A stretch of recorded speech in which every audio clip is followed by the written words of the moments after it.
জুলফিকার খান তাসিন আপনি জানতে চেয়েছেন, যদি নাভির নিচে প্যান্ট পরে কিন্তু তার জামা দ্বারায় ছতর ঢাকা থাকে, তাতে তার ছতর ঢাকা হবে কিনা? প্রসাব করে টিস্যু করলে কি যথেষ্ট? নামাজে কাঁধ না ঢাকলে নামাজ হবে কিনা? ছেলেদের হাঁটুর উপর প্যান্ট বা লুঙ্গি উঠে গেলে কি অজু ভঙ্গ হবে? নবজাতকের কপালের পাশে কালির গোল টিপ দেয়া হয়, এটা কি জরুরি এবং ইসলামের বিধান কি? হায়েজের সময় কি মুখে কোনো সূরা পড়া যায় কিনা? আজান অবস্থায় কোরআন পড়া যাবে কিনা? যদি কেউ হারাম কাজে লিপ্ত থাকে তার সাথে কথা না বললে কি গুনাহ হবে? প্রিয় দর্শক, আমরা আর বিলম্ব না করে চলে যাই সরাসরি আপনাদের প্রশ্ন উত্তর দেওয়ার পালায়। শুরুতে আমি যে প্রশ্নটি দেখতে পাচ্ছি, আয়ান আহমেদ রহিম আপনি জানতে চেয়েছেন, প্রসাব করে টিস্যু করলে কি যথেষ্ট? পেশাব করলে টিস্যু করলে যদি আপনার তার মাধ্যমে পেশাবের ধারা বন্ধ হয়ে যায়, মুছে নিতে পারেন, শুষে নেয়, অসুবিধা নেই, যথেষ্ট হবে। কিন্তু পরবর্তীতে পানি ব্যবহার করাটা বিশুদ্ধ হাদিস দ্বারা প্রমাণিত, অর্থাৎ দুইটা করাই হাদিস দ্বারা উত্তম এবং প্রমাণিত। জুলফিকার খান তাসিন আপনি জানতে চেয়েছেন, যদি কোনো ছেলে নাভির নিচে প্যান্ট পরে কিন্তু তার জামা দ্বারায় ছতর ঢাকা থাকে, তাতে তার ছতর ঢাকা হবে কিনা? অবশ্যই হবে। আপনি ছতর ঢাকবেন, কি দিয়ে ঢাকবেন সেটা আপনার বিষয়। প্যান্ট দিয়ে ঢাকবেন না শার্ট দিয়ে ঢাকবেন সেটা আপনার বিষয়।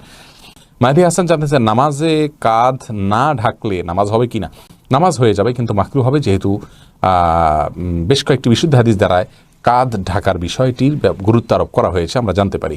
করে দিন নাসির সুলতানা জানতেছেন, ছেলেদের হাঁটুর উপর প্যান্ট বা লুঙ্গি উঠে গেলে কি অজু ভঙ্গ হবে?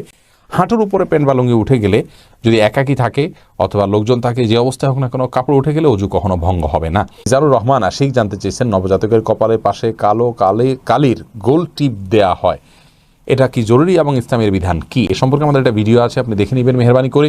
সেখানে আমরা বিস্তারিত বলেছি, নবজাতকের কপালে কালো টিপ দেওয়া যদি এই জন্য হয় যে এটা দিলে আর তাকে কোনো ক্ষতি স্পর্শ করবে না, তাহলে এটা শিরকে আসগার হবে, এটি পরিত্যাজ্য, এরকম কালো টিপ দেওয়া যাবে না। আর যদি সৌন্দর্যের জন্য কেউ দেয়, যে ফুটফুটে ছেলে কপালে সাদা সুন্দরের মধ্যে একটা কালো টিপ থাকলে দেখতে সুন্দর হবে, তাহলে সেটি দেওয়া যেতে পারে, কোনো অসুবিধা নেই।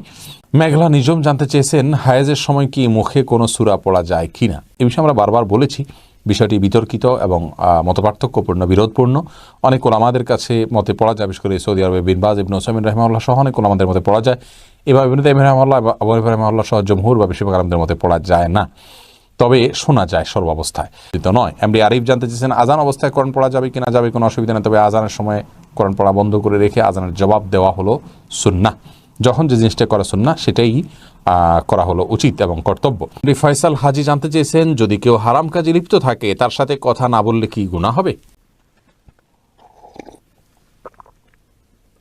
ভাই ফয়সাল, কেউ যদি হারাম কাজে লিপ্ত থাকে তার সাথে কথা না বললে গুনাহ হবে না, যদি আপনি তার সাথে কথা না বলাটা তাকে সংশোধন করার উদ্দেশ্যে করে থাকেন, অর্থাৎ জাস্ট তার সংশোধনের জন্য আপনি এই কাজটি করছেন, তাহলে সেটি জায়েজ হবে। আর তার প্রতি শুধুমাত্র ক্ষোভ থেকে কথা স্থায়ীভাবে বন্ধ করা উচিত না, বরং তার সংশোধনের জন্য তার সাথে কথা বলা উচিত।